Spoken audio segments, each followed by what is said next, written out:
Hello guys, welcome to another video in my channel. अभी हम जिस मैच के बारे में बात करने वाले हैं वो है कल होने जाने वाला मोमेंटम वनडे कप का मैच, जो कि होने जा रहा है डॉल्फिन्स और नाइट्स के बीच में। तो ये मैच जो है फिर से वहीं पे होने जा रहा है, जैसे कि मैंने पहले ही बताया है, सारे टूर्नामेंट जहाँ पे होने वाले हैं सेन वेसाक पोचेस्ट्रूम में। इससे पहले इस मैच की एनालिसिस हम स्टार्ट करें, अगर आज का मैच जो गया था उसके बारे में बात करें, मुझे लगता है काफ़ी अच्छा गया होगा आपका।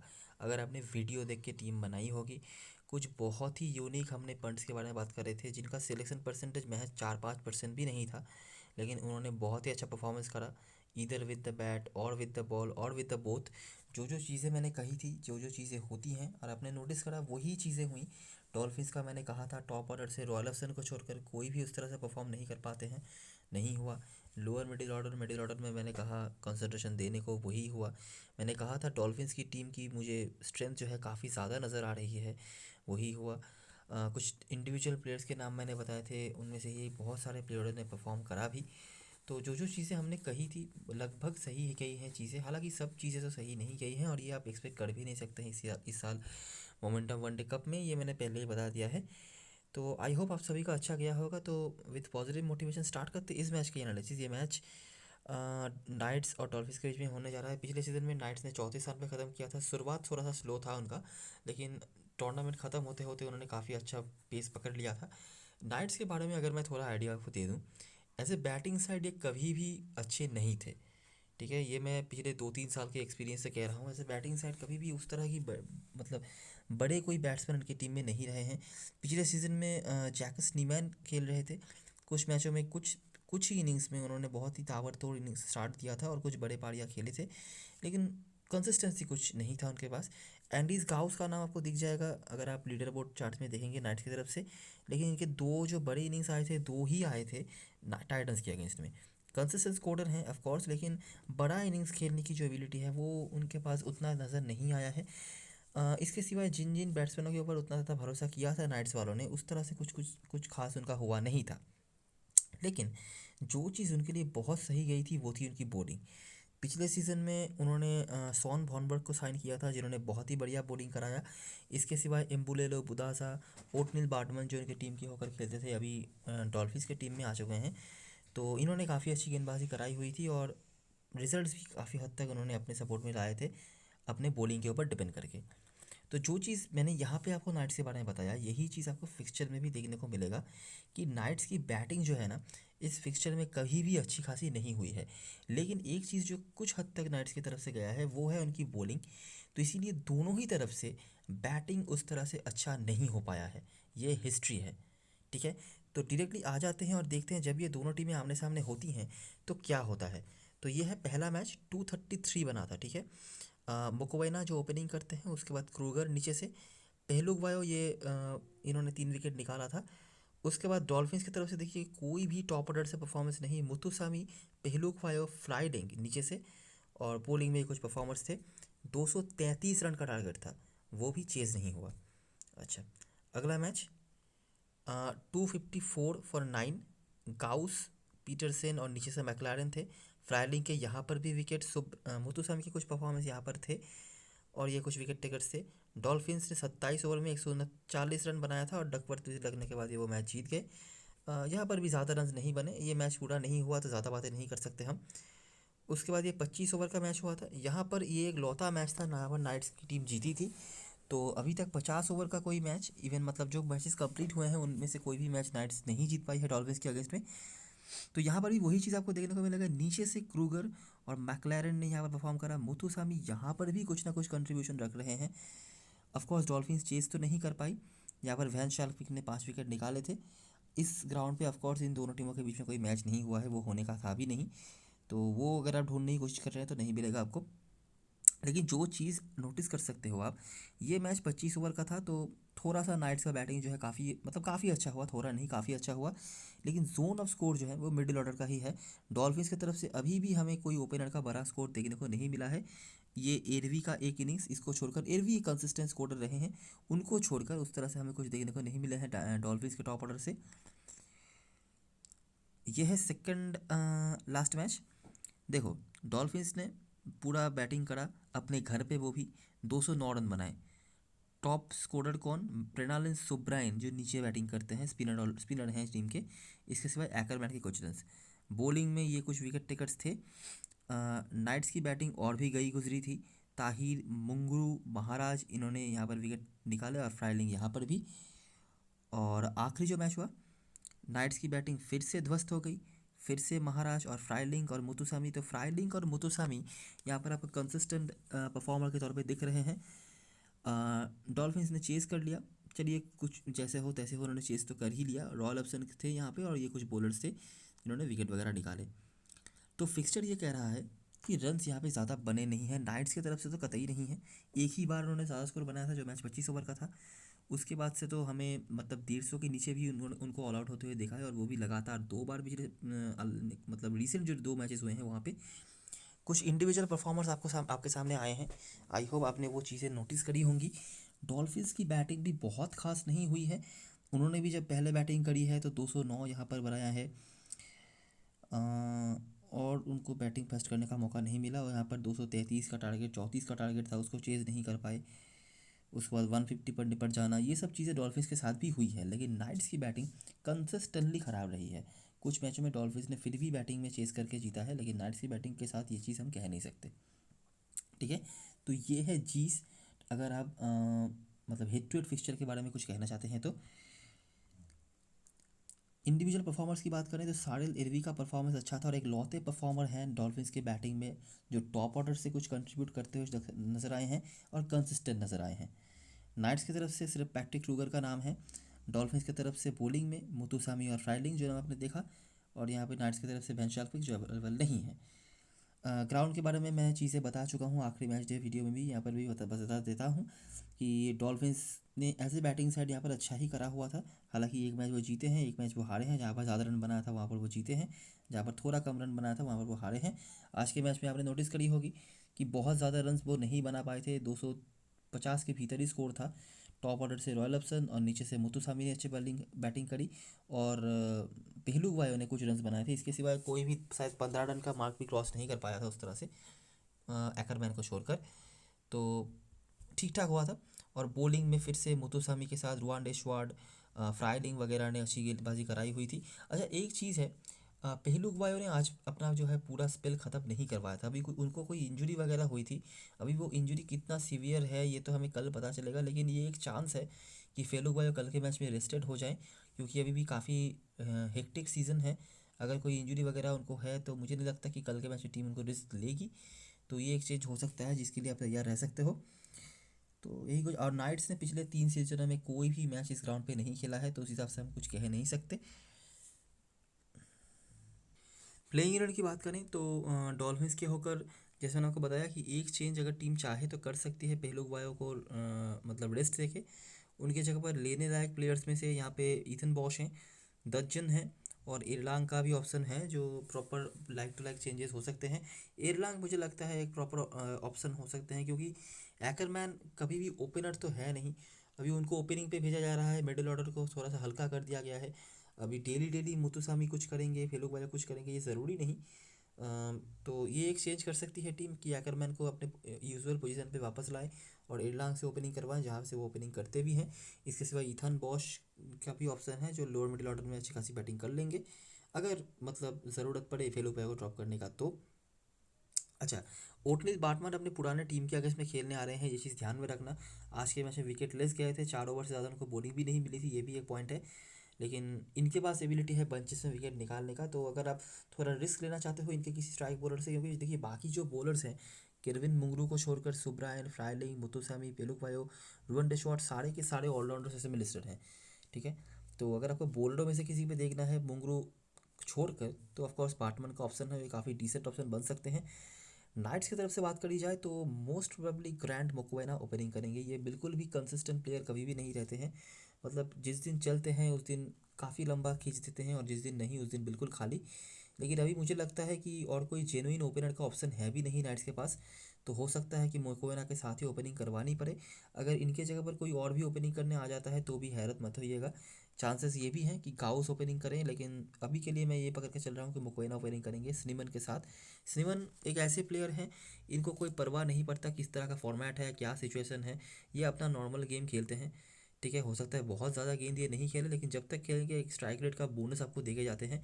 20 गेंद में 50, 30 गेंद में 60 ऐसे रन वो वनडे क्रिकेट में भी बना चुके हैं। इवन टेस्ट क्रिकेट मतलब 4 डे क्रिकेट में भी उनका यही मतलब अप्रोच रहता है।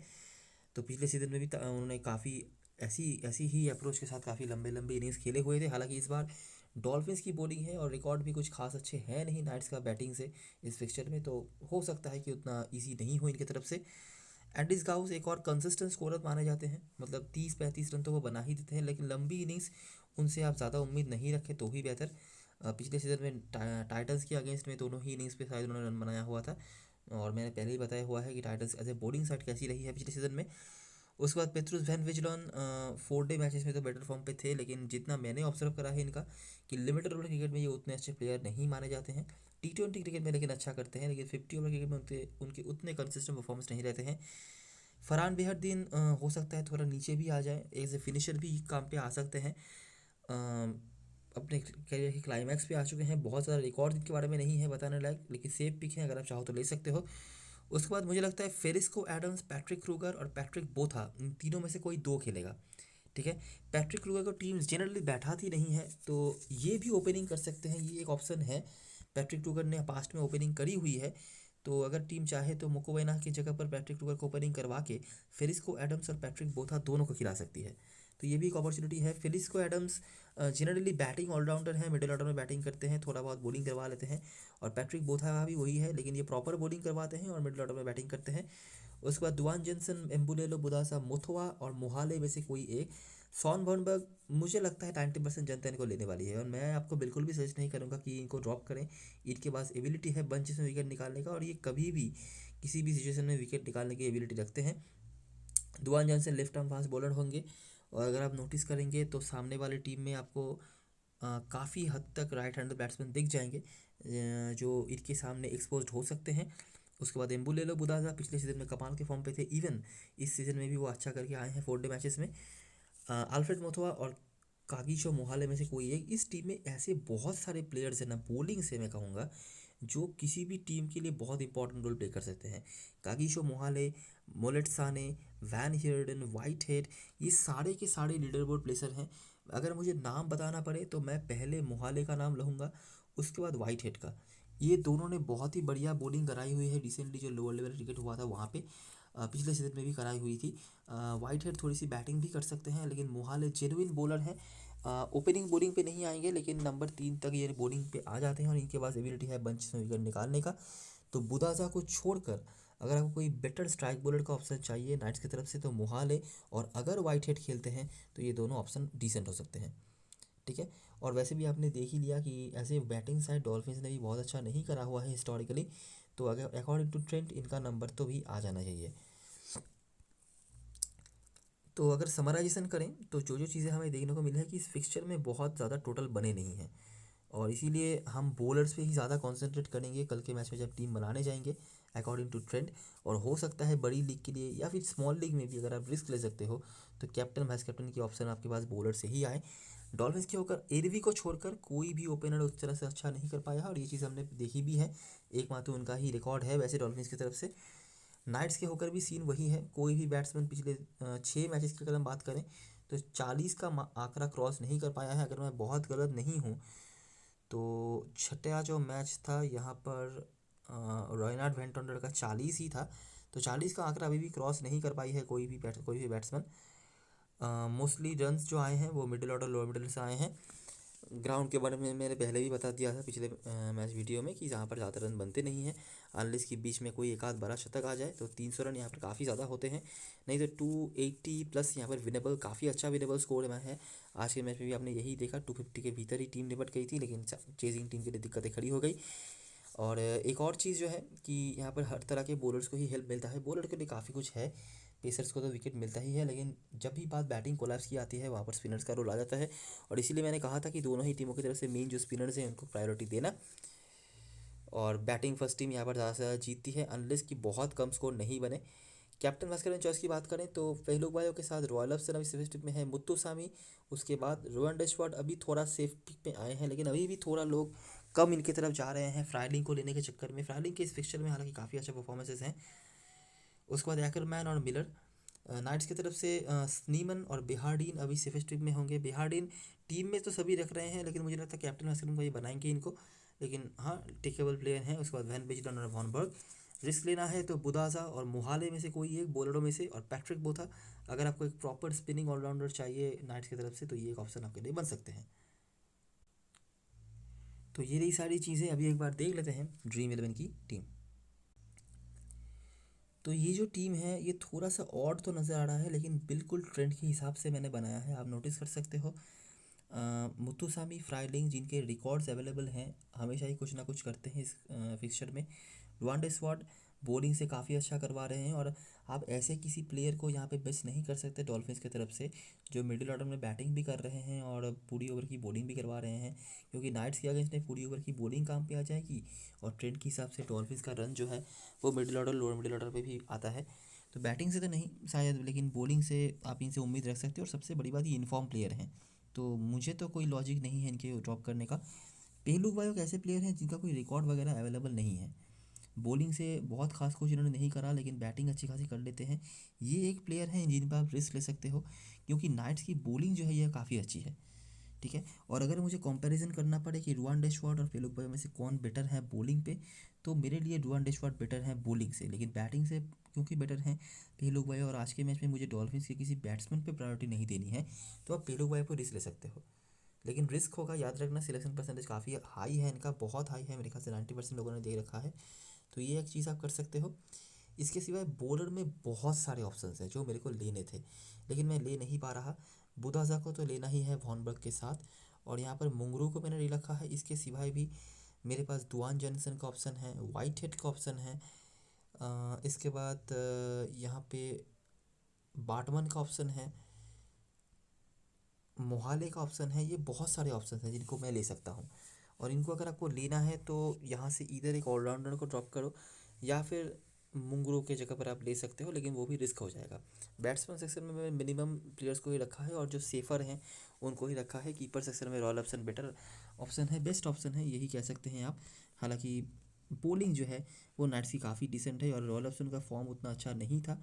अगर मैं इस टूर्नामेंट से पहले जो 4 डे मैचेस हुए हैं उसकी बात करूँ, गाउस का ऑप्शन अवेलेबल होगा, इनको ले पाना थोड़ा टफ है, लेकिन अगर आप इनको मैनेज कर पाते हैं, अच्छे स्कोरर हैं, कंसिस्टेंटली पॉइंट देखते हैं, लेकिन मुझे लगता है कि इनसे बेटर यही होगा कि मैं किसी ऑलराउंडर के साथ जाऊं, तो इसीलिए मैंने उनको प्रायोरिटी नहीं दी है। इसके सिवाय डेविड मिलर का भी ऑप्शन है, अगर आप चाहें तो इनको एकरमैन की जगह पर ले सकते हैं, इनके पास एबिलिटी है बड़ी इनिंग्स खेलने का। एकरमैन कंसिस्टेंट स्कोरर हैं, डेविड मिलर बड़ी इनिंग्स खेले या ना खेलें एकरमैन आपको 40-45 पॉइंट तो देके ही जाएंगे। तो यही कुछ चीज़ें हैं।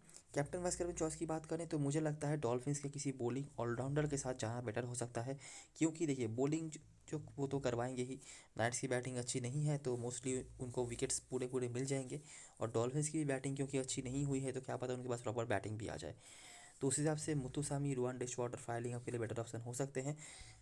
स्नीमन भी ऑप्शन है, लेकिन स्नीमन बैटिंग से ही बेटर करते हैं, और क्योंकि डॉल्फिन्स की बॉलिंग भी नहायत ही बुरी नहीं है, तो हो सकता है कि प्रॉपरली उनको मौके नहीं मिले, तो थोड़ा रिस्क हो सकता है स्टीमन का, इसलिए मैं इस फिक्चर में उनको नहीं कहूँगा, लेकिन आने वाले समय में ये भी कैप्टन की चॉइस बन सकते हैं। अभी भी आप ट्राई कर सकते हो, काफ़ी लोग इनको करेंगे भी, क्योंकि ओपनिंग पे आएंगे, कुछ ओवर बॉलिंग भी करवाएंगे, इसीलिए बड़ी लीग में बॉलर्स के साथ डेफिनेटली जाना। और अगर आपको नाम जानना है तो बुदासा, मोहाले, ये दोनों ऑप्शन मुझे नज़र आ रहे हैं टाइट्स के होकर। और अगर दर्जियन खेलते हैं डॉल्फिन्स की तरफ से तो उनको एक बार ट्राई कर लेना, लेकिन बाकी अगर कोई बॉलर खेलते हैं तो मुझे खास कोई प्रायोरिटी नहीं है, क्योंकि मेजोरिटी ऑफ द बॉलर जो है वो ऑलराउंडर सेक्शन में है। ऑलराउंडर सेक्शन में बाकी ऑप्शंस की बात करें तो पैट्रिक बोथा जेन्युइन ऑलराउंडर हैं, इनके बारे में मेजोरिटी ऑफ द लोगों को पता नहीं है, लेकिन ये एक अच्छे स्पिन ऑलराउंडर हैं, अच्छी खासी बैटिंग कर लेते हैं और थोड़ी सी बॉलिंग भी करवा लेते हैं, ये एक अच्छे ऑप्शन बन सकते हैं। अगर आप चाहो तो इनको ट्राई कर सकते हो। ठीक है, तो ये रही सारी चीज़ें और सारी एनालिसिस। अगर आपको अच्छा लगा हो तो लाइक ज़रूर करना, सब्सक्राइब करना चैनल को, और टेलीग्राम चैनल पे ज़रूर ज्वाइन हो जाना। अगर आपको इस मैच की फाइनल स्मॉल लीग की जो स्मॉल लीग की सजेशन वगैरह है वो चाहिए, तो कोई भी अपडेट वगैरह है वो भी आपको वहाँ पर मिल जाएगी, तो ज्वाइन जो है ज़रूर हो जाना। तब तक लिए best of luck for this match and goodbye for now.